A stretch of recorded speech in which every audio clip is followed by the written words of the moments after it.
എനിക്ക് നമ്മുടെ കടുവേല സോങ്ങിന്റെ ഒരു കോപ്പിയായിട്ട് എന്ന് വെച്ചാൽ ഫുൾ കോപ്പി അല്ല, ഇടയ്ക്ക് ആ ഒരു ബീറ്റ് ഉണ്ടല്ലോ, നിങ്ങൾ ശ്രദ്ധിച്ചാൽ മതി. കടുവയ്ക്ക് പാൽവണ്ണക്കൂതിരെ ആ ഒരു പാട്ടിന്റെ ഇടയ്ക്ക് ഒരു ബീറ്റ് ഉണ്ട്. അപ്പൊ ആ ഒരു ബീറ്റ് കറക്റ്റ് ഇതിനകത്ത് നമുക്ക് ഫീൽ ചെയ്യുന്നുണ്ട്. ചെറിയ എന്തോ ഒരു വ്യത്യാസം വരുത്തുന്നേ ഉള്ളൂ, ബാക്കി ബീറ്റ് ആ ഒരു ട്യൂണും വരുന്നതെല്ലാം ഏകദേശം ഒരുപോലെ തന്നെ. പിന്നെ ഇതിനകത്ത് ഒരു കമന്റ് ഞാനിപ്പോ ശ്രദ്ധിച്ചത്, ടേബിൾ ഫാൻ എടുത്തിരുന്ന അയാൾ പാട്ട് പാടിയെന്ന് തോന്നുന്നു, സൗണ്ടേ അതുപോലെ ഫീൽ ചെയ്യുന്നു. അപ്പൊ ചിലരുടെ കമന്റും അടിപൊളിയായിട്ട് എനിക്ക് തോന്നുന്നു കിടക്കുന്നത്.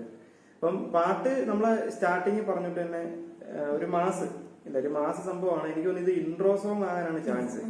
ഇവിടെ നമ്മുടെ അല്ലു അർജുന്റെ കിടിലൻ ഡാൻസും കുറച്ച് സംഭവങ്ങളൊക്കെ ഇപ്പൊ ചെറിയൊരു 1-2 സംഭവം കാണിക്കുന്നുണ്ട്.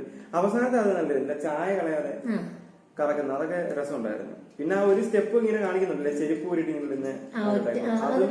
ഒരു സൈഡ് ചെരിഞ്ഞു അങ്ങനെ രണ്ട് കൈ കൊണ്ടും ഇങ്ങനെ ഇത് കാണിക്കുന്നുണ്ട്. താളത്തിലുള്ളതെന്ന് പറയുന്ന 2 കൈ കൊണ്ടൊക്കെ കാണിക്കുന്നത്, സെക്കൻഡ് എന്ന് കാണിക്കുന്നതായിരിക്കും, ചിലപ്പോ ആയിരിക്കാം.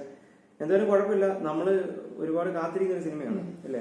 നമ്മള് തിയേറ്ററിൽ തന്നെ പോയി കാണാൻ വേണ്ടി പ്ലാൻ ചെയ്യുന്നത് മൂവീസ്. ഒരു മാസ പടം കണ്ടു കഴിഞ്ഞാൽ നമുക്ക് കൈയടിക്കാനും ഇല്ലേ, നെക്സ്റ്റ് എങ്ങനെയാണ് അതിനകത്ത് ഒരു ബിൽഡപ്പ് സീനകത്ത് വരുന്നതെന്നൊക്കെ കാണണമെങ്കിൽ ഇങ്ങനത്തെ ഒരു മാസ പടം കാണാൻ അടിപൊളി. പ്രത്യേകിച്ച് അല്ലു അർജുന്റെ സിനിമ എന്ന് പറയുമ്പോഴത്തേക്ക് പുള്ളിയുടെ സ്റ്റൈലിഷ് ഷോകളൊക്കെ ആകുമ്പോഴത്തേക്ക് വേറെ ലെവലായിരിക്കും. പിന്നെ നമ്മുടെ ഇവിടെ അല്ലു അർജുന്റെ പടങ്ങൾ തിയേറ്ററിൽ അറിയാം, എല്ലാവരും കൈയടിച്ച് തന്നെ ഇരുന്ന് കാണുന്നത്. ചില ഒരുപാട് ആരാധകരുണ്ട്. എനിക്ക് തോന്നുന്നു ഇപ്പം വിജയ്, അജിത്ത് ആ ഒരു ടൈപ്പിൽ നമുക്കിപ്പം അവിടെ നിന്ന് പറയാൻ പറ്റുന്നതാണ് അല്ലു അർജുൻ. മെയിനായിട്ട് എനിക്കൊന്ന് തെലുങ്ക് സിനിമയിൽ ഇവിടെ ഏറ്റവും കൂടുതൽ ആരാധകരുള്ളത് അല്ലു അർജുൻ തന്നെയാണ്. അല്ലു അർജുനാണ് തെലുങ്ക് സിനിമ ഇവിടെ പണ്ട് ചിരഞ്ജീവി ക്ലിക്കാക്കിയ ശേഷം വീണ്ടും ഇവിടെ ട്രെൻഡിങ് കൊണ്ടുവന്ന്, തെലുങ്ക് മൂവി ട്രെൻഡിങ് കൊണ്ടുവന്നത് അല്ലു അർജുൻ തന്നെയാണ്. ഒരുപാട് ആരാധകരുണ്ട്. അപ്പം പുള്ളിയുടെ പടം ഇങ്ങനെ തിയേറ്ററിൽ പോയിരുന്ന് കൈയടിച്ച് കാണുന്ന പറയുന്നത് ഒരു പ്രത്യേക അനുഭവം തന്നെയാണ്. പാട്ട് ചെറിയൊരു കോപ്പിയടി നമുക്ക് ഫീൽ ചെയ്തിട്ടുണ്ടെങ്കിലും നമുക്ക് ആസ്വദിക്കാൻ പറ്റും അല്ലേ. ഒരു അടിപൊളി പാട്ട് തന്നെയായിരുന്നു. അപ്പൊ ട്രെൻഡിങ് വരാനൊക്കെ ചാൻസ് ഉള്ള പാട്ടാണ് എന്ന് പറഞ്ഞുകൊണ്ട് നിർത്തുന്നു. ഓക്കെ.